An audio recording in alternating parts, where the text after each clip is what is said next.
There's a new Vicktory book coming out from the editor of Sports Illustrated magazine, and it is all about the Vicktories that lived, where they ended up, what they're doing, kind of where are they now book. I haven't seen the book, so I have no idea exactly what's in the book, but apparently Seven and Machiavelli, two of the dogs that ran our film Vicktory to the Underdog, are in the film. So that's what I'm working on right now.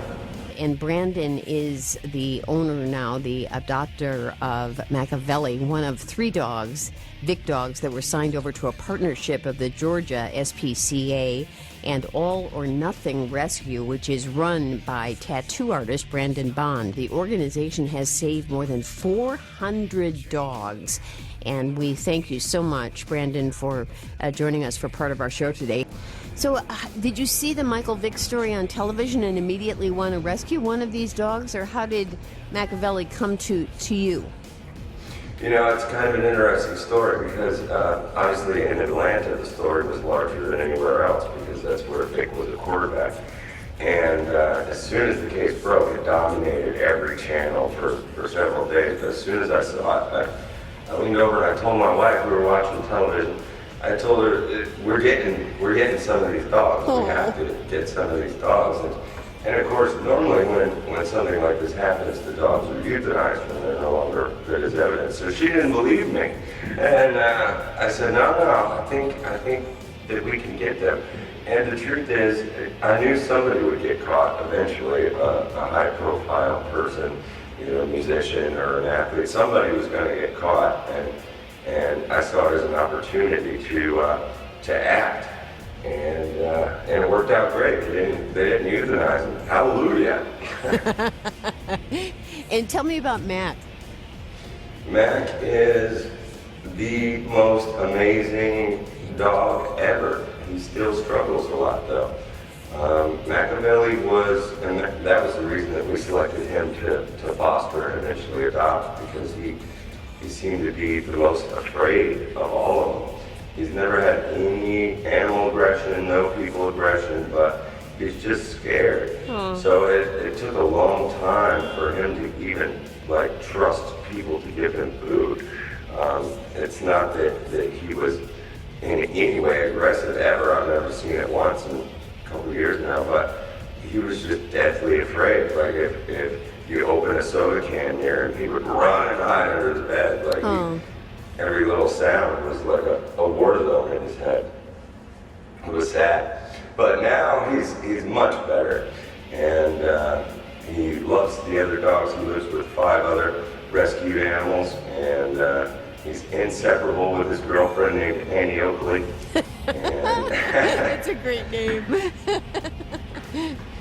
Well, you know, it was interesting. We were already filming the rescue of Annie Oakley, his girlfriend, before the Vick case broke. So it actually made our film like a much more dynamic experience. We were just working with her, and she was incredibly emaciated, neglected. She wasn't a fighting dog. She was just nobody fed her and dumped her somewhere.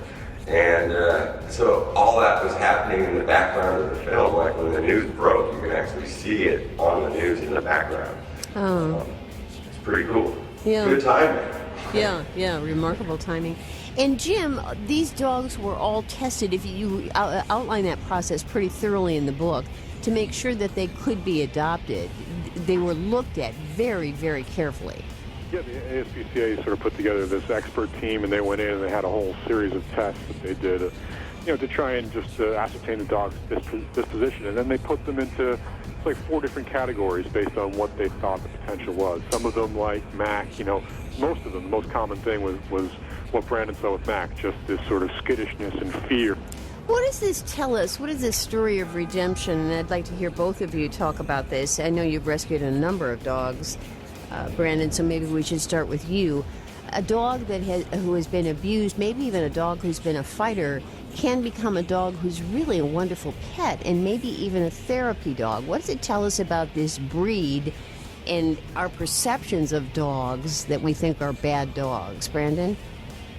Well, you know what I've found is that there is no dog on earth that is more astute, intelligent, loyal, protective than a pit bull, and gratitude is the number one overwhelming sense that I get from rescued animals, in the sense that, like, I have one dog that's not a rescue, it just happened to end up with us, and it's full rotten, whereas all the rescue dogs, every time you give them a bowl of food, it's almost like Christmas Day to them. Oh. It's a miracle. It's like they won the lottery twice a day. It's spectacular. Wouldn't trade it for anything. Oh. And I don't think that dogs, have that sense unless they've gone without. So as sad as it is, it actually ends up making it like they're opening presents constantly. So it's a good experience. Yeah, Jim? Yeah, that I obviously don't have the first-hand experience, but one of the things when there was the original magazine story, but when it came time to write the Lost Dogs, one of the great things that I felt about that was there was a chance to really get into all that stuff about pit bulls, the history of the breed, Right.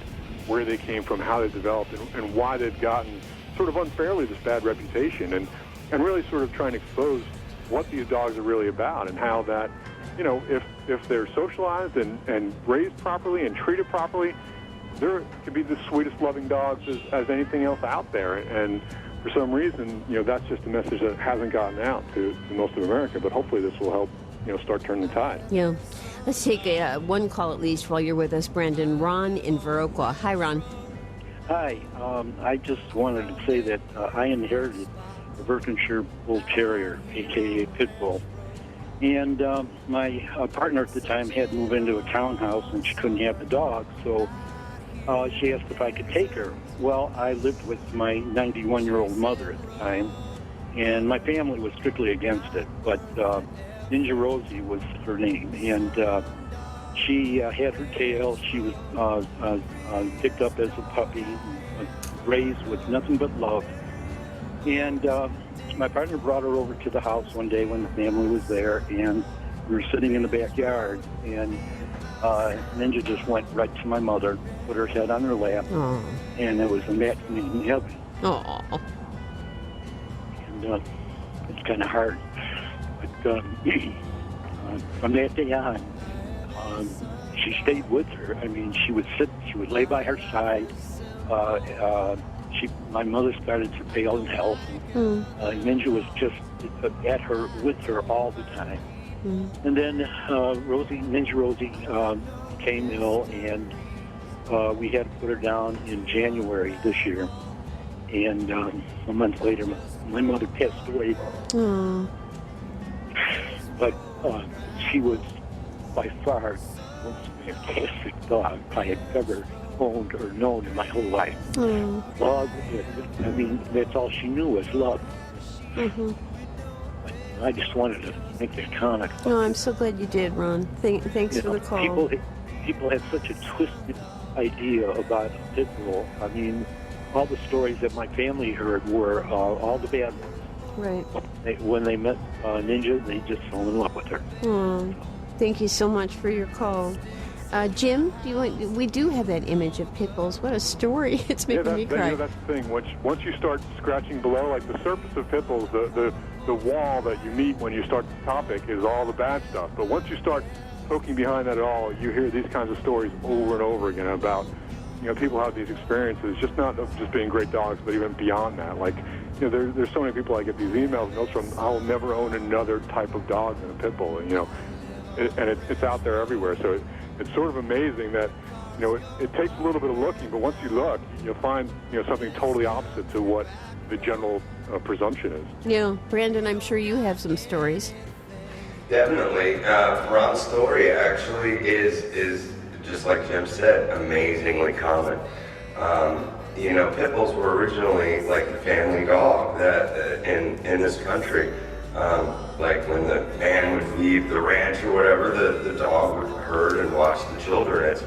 It's unfortunately part of the reason that they have been exploited. If you look at, and unfortunately I had to go through thousands of hours of stock dogfighting footage to make my film, But the overwhelming constant that you always see is there's always a handler inside the ring, and the dogs are doing their best to impress the handler. They're basically willing to die because they're so loyal to the monster on the other end of the leash.